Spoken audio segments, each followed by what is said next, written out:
ఖచ్చితంగా మా ప్రాంతం వస్తుందని ఎంతో ఆశతో మేమందరం కూడా ఎదురు చూశాం. అది ఆఖరికి ముగింపు సభ విజయనగరంలో భీమిలోనే అయిపోయిందనంటే ఒక పక్కన చాలా నిరాశపడ్డాం.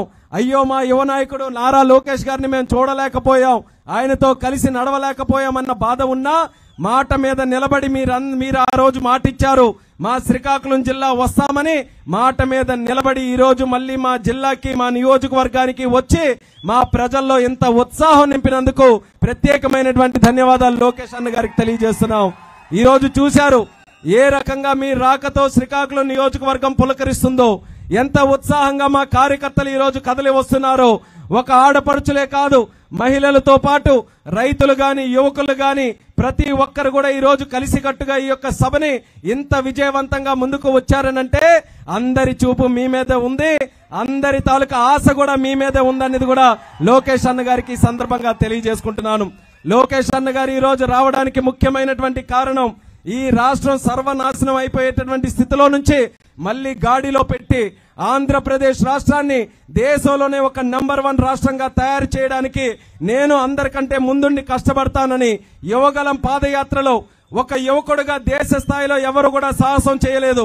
అటువంటిది లోకేష్ అన్న గారు ముందుకొచ్చి 3132 కిలోమీటర్లు ఏకదాటిగా పాదయాత్ర చేసినటువంటి ఏకైక యువ నాయకుడు మన లోకేష్ అన్న గారు అని తెలియజేసుకుంటున్నాను. రాష్ట్రం మొత్తం మీద తిరిగి ఎవరైతే భయపడుతూ ఉన్నారో, ఎవరైతే సమస్యలతో అలమటిస్తూ ఉన్నారో, ఎవరైతే ఆర్తనాదాలు పెడుతున్నారో, ఎవరైతే రైతులు ఘోషతో ఇన్ని రకాలుగా ఇబ్బందులు పడుతున్నారో వాళ్ళందరికీ కూడా నేనున్నాననే భరోసా ఇచ్చి రాష్ట్రం మొత్తం మీద పాదయాత్ర చేశాడు. అటువంటి సందర్భంలో వచ్చేటటువంటి కాలంలో మళ్ళీ మన ప్రభుత్వం గెలిపించుకోవాలి. మళ్ళీ మన రాష్ట్రంలో గతంలో చంద్రబాబు నాయుడు గారు ఉన్నప్పుడు ఎంత చక్కగా కార్యక్రమాలు జరిగేవో ఆ కార్యక్రమాలన్నీ కూడా కొనసాగించాలని ఆయన చేస్తున్నటువంటి ప్రయత్నమే ఈ శంఖారావం కూడా అని తెలియజేసుకుంటున్నాను. ఇంకో 2 నెలలే ఉంది ఎలక్షన్లు రావడానికి. ఇంకా ఈ 2 నెలల్లో ప్రతి ఒక్క కార్యకర్త కూడా చైతన్యవంతులై ముందుకు రావాలి. కరుడు గట్టినటువంటి వ్యక్తులుగా కష్టపడి పనిచేయాలి.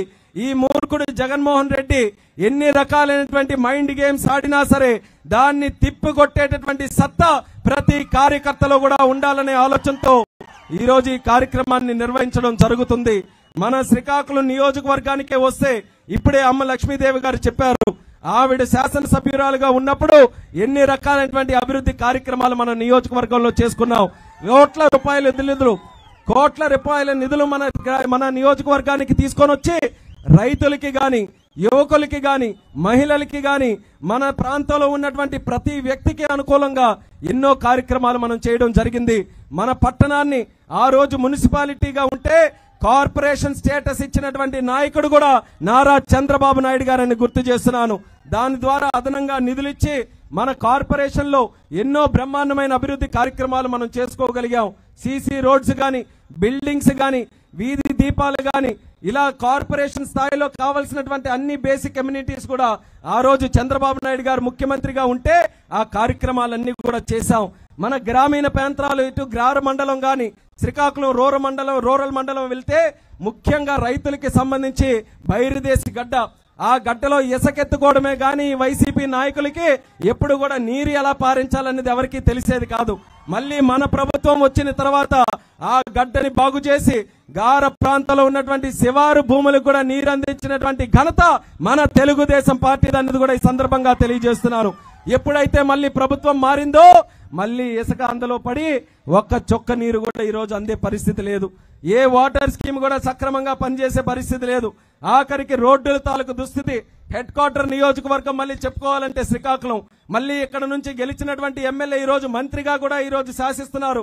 అటువంటి మంత్రిగా ఉన్నటువంటి ఈ నియోజకవర్గంలో ఒక్క రోడ్డు అయినా సరే సక్రమంగా ఉందా అనేది ఇక్కడ వచ్చినటువంటి ప్రజలందరికీ కూడా అడుగుతున్నాను.